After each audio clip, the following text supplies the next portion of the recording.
饭包若空，无去走入空，趁食，若无趁就无好食。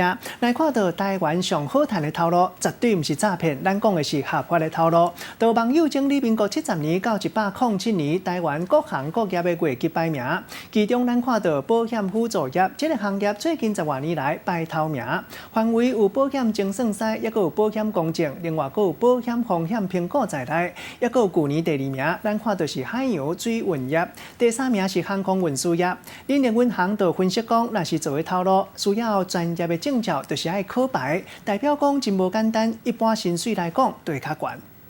上班的人每一天辛苦咧做工课，倒一个职业上趁钱？有网友透过图片整理出民国70年到107年台湾各行各业的月绩排行榜，结果发现其他保险补助业这个行业伫最近10多年来稳坐第1名。特别在其中的这种所谓的这个精算师有证照的这个情况下，确实这个薪资是居高不下。那当然呢，我们不可否认，有能源事业它的从业人员薪资也都是名列前茅。实际来相比，根据行政院主计总处统计，每一个人每个月经常性薪水会当看到其他保险辅助业伫咧民国70年月绩就有22000多块，一直到90年突破6万块。到民国95年开始，就已经是坐调冠军的宝座。去年以月绩84000多块，伫咧各行业内底排头名。另外，海洋水运业伫咧民国71年月绩25000多块，排名第1。去年平均月绩来到78000多块，坐伫第2名。若航空运输业对104年开始豆豆出头，去年月绩来到73000多块，排名第3。整体来看，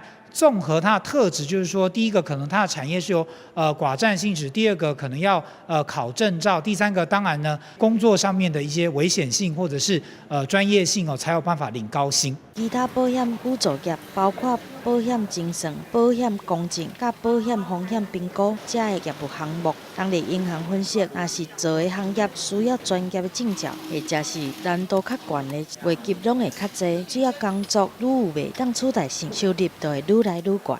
记者综合报道。